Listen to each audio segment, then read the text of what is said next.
Lepaskan beban yang tak perlu. Suatu hari, Yudi, mitra bisnis saya di Money Changer menelpon. Bro, sorry nih, kita bisa ketemuan nggak? Katanya dengan suara bergetar. Saya kenal sekali suara orang ketika sedang panik. Saya pun mengiyakan, walaupun itu hari Minggu dan masih suasana libur lebaran. Singkat kata, Yudi hadir di depan saya dan terlihat bingung. Setelah mengatur nafas yang terburu-buru, akhirnya dia memberanikan diri mulai bicara. Begini bos, saya kemarin transaksi dolar di bank sebanyak $100.000. Ternyata kita ketipu, duit tersebut dibawa kabur. Dia mengurai pelan-pelan. Saya terhenyak kaget mendapatkan berita itu. Namun, saya berusaha tetap tenang dan membiarkan dia melanjutkan ceritanya. Gini, ada seorang nelpon saya minta $100.000.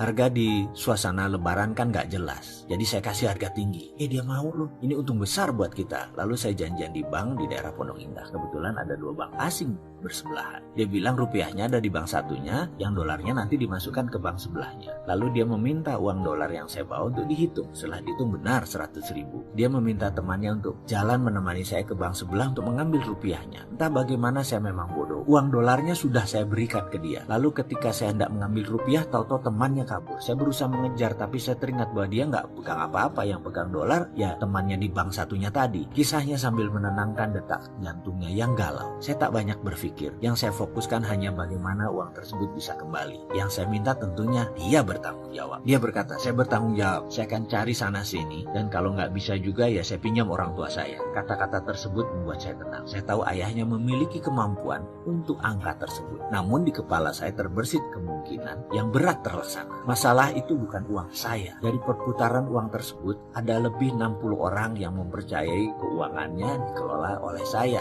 dalam Money Changer tersebut. Jadi saya rasa kehilangan uang tersebut harus saya laporkan. Tapi apakah kira-kira Yudi bisa membayar tanpa perlu saya melaporkan kejadian ini kepada pemilik? Saya optimis, saya bisa selesaikan dengan cepat. Saya yakin Yudi berkomitmen dengan kata-katanya. Tahu nggak apa yang terjadi? Setelah itu Yudi hilang di telan bumi. Dia pergi tanpa tanggung jawab, menghilang. Kata orang dia pindah ke Sulawesi Tengah tanpa pesan. Tinggallah saya menahan marah tak terhingga. Saya harus menghadapi para pemilik modal dan pastinya saya harus bertanggung jawab mengembalikan uang mereka. Hal ini membuat hati saya terluka, kesal, kecewa, marah. Bukan saya yang berbuat, tapi saya harus menanggungnya. Belum lagi, ini hanyalah satu di antara puluhan peristiwa yang membuat saya jatuh bangkrut pada tahun itu. Ketika saya teringat Yudi, muka saya murka, wajah saya memerah, dan saya kecewa. Kemana mencari orang seperti begini? Dan kalaupun dia datang tapi nggak mau bayar atau tidak mau tanggung jawab, saya bisa apa? Dalam renungan saya melewati hari-hari di rumah, saya teringat kembali Yudi dan kembali saya marah. Namun ada pelajaran yang saya dapat di salah satu workshop.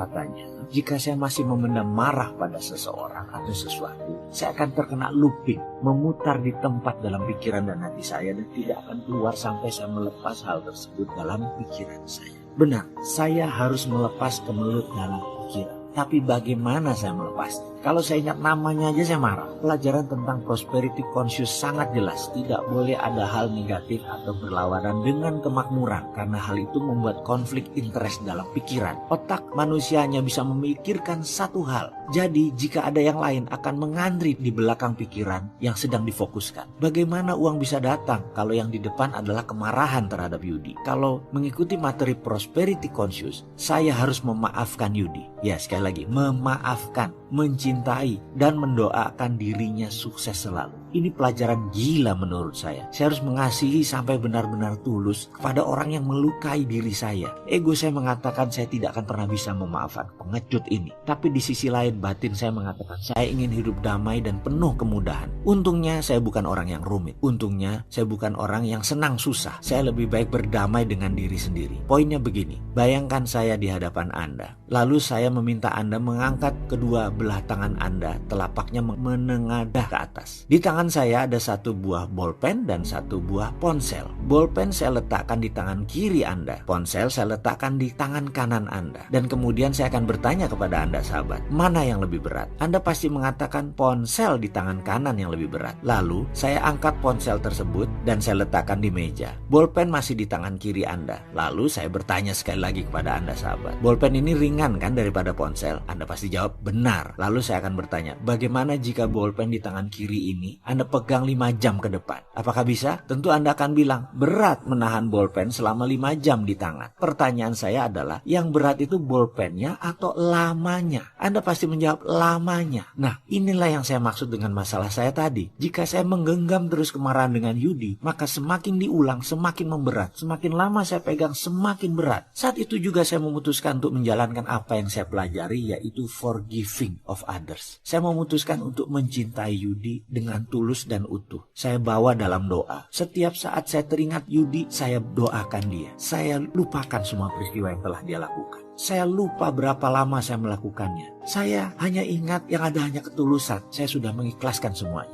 Suatu hari ada telepon di ujung jauh. Waktu itu belum ada handphone, masih handphone rumah. Handphone rumah berbunyi. Ternyata Yudi menghubungi saya. Dia meminta saya menyempatkan waktu bertemu ayahnya yang sedang sekarat di rumah sakit di Bilangan Cempaka Putih, Jakarta. Saya mendengar keseriusan suaranya dan saya pun setuju mengunjungi ayahnya yang kala itu di ICU. Saya kenal ayahnya dan saya heran ayahnya minta saya datang. Yudi kemudian menjemput saya dan mengawali dengan basa-basi singkat. Kami pun menuju rumah sakit. Dalam perjalanan, Yudi cerita bahwa ayahnya bertanya apakah Yudi punya masalah. Yudi pun menceritakan peristiwa tertipunya uang money changer waktu itu, yang kemudian dia kabur. Ternyata ayahnya berkata kepada Yudi, kalau kamu tidak melunasi kewajiban tersebut, kamu tidak saya anggap anak. Demikian ayahnya berkata dalam keadaan sakitnya di ICU. Karena itu Yudi memutuskan untuk membawa saya menghadap ayahnya di malam itu. Saya datang di hadapan ayahnya yang hanya bisa dihadiri orang terbatas. Saya berdiri tepat di samping sang ayah. Saya dengar Yudi berkata lirih, "Pak, saya janji akan melunasi utang saya kepada Wowi. Ini Wowi sudah hadir di samping Papa. Mohon maafin saya, Pak." Kemudian dia berpaling ke saya. "Maafin saya, Wi. Saya janji akan melunasi utang semuanya." Suaranya yang terbata-bata dan perlahan itu ternyata bisa membuat sang ayah terbangun. Wajahnya tersenyum tulus, dipegangnya kepala Yudi dan dia mengangguk pelan. "Iya, Nakku, iya," katanya. Lalu dia mengangkat wajahnya ke atas dan Allahu Akbar, dia mengatakan sebuah kata. Dan ternyata itu adalah kata-kata terakhir karena dia menghembuskan nafas terakhirnya di hadapan saya dan Yudi. "Saya lemas." Yudi tersungkur. Tak lama kemudian seluruh tim medis dan keluarga mengambil alih suasana. Saya menatap Yudi yang terdiam, kemudian saya tertunduk. Ya Allah, inilah kekuatan melepas. Terima kasih. Pertanyakan keyakinan Anda. Jika keyakinan tidak diuji, maka keyakinanlah yang akan menguji Anda. Pada sebuah hukum keyakinan, apapun yang Anda yakini dengan penuh akan menjadi kenyataan. Anda selalu berjalan sesuai dengan keyakinan Anda. Anda selalu berjalan konsisten dengan keyakinan Anda, tidak peduli benar atau salah. Semua yang Anda yakini saat ini adalah hasil sebuah proses pembelajaran selama kehidupan Anda kemarin. Namun, begitu keyakinan tersebut jalan di tempat, pada saat ini Anda wajib memiliki keyakinan baru. Bagaimana membentuk keyakinan baru tersebut? Milikilah keyakinan yang sejalan dengan kemajuan. Ingat, keyakinan Anda sangat menentukan kehidupan nyata Anda. Anda bukan mempercayai yang Anda lihat, tetapi Anda melihat apa yang Anda yakini.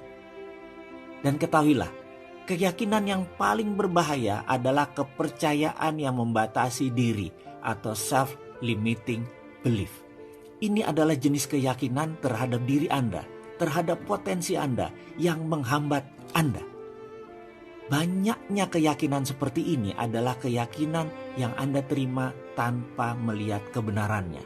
Hanya kumpulan pemikiran orang sekitar Anda yang Anda angguk. Misalnya, ada sebuah situasi, lalu Anda bilang, "Ya, itu kan hanya untuk orang kaya, bukan untuk kita."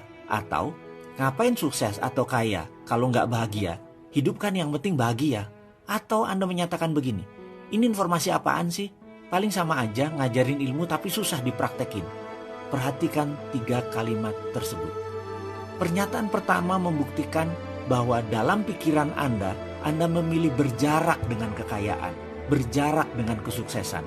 Anda memilih diri Anda tidak layak untuk sukses. Pernyataan kedua, Anda memilih berpikir bahwa kaya atau miskin tidak penting. Yang penting bahagia. Anda berpikir bahwa kaya itu merepotkan, bahwa kaya itu menjadi ancaman. Namun, dalam kondisi tidak kaya, Anda akan sering digoda dengan kenyamanan orang kaya, sehingga kekesalan Anda memuncak atas usaha mencari kebahagiaan yang tersandung-sandung. Pernyataan ketiga, Anda menyatakan lelah atas banyaknya peluang yang mendatangi Anda karena permintaan Anda untuk sukses, tetapi Anda tidak mencapainya. Artinya, Anda menolak untuk sukses. Dalam benak Anda, sukses itu susah, jadi lebih baik stop belajar. Jika Anda benar yakin bahwa Anda memang tidak mampu dalam bidang mencari kemakmuran, mencari kesuksesan, dan menghasilkan uang banyak, kepercayaan ini benar dalam kehidupan Anda.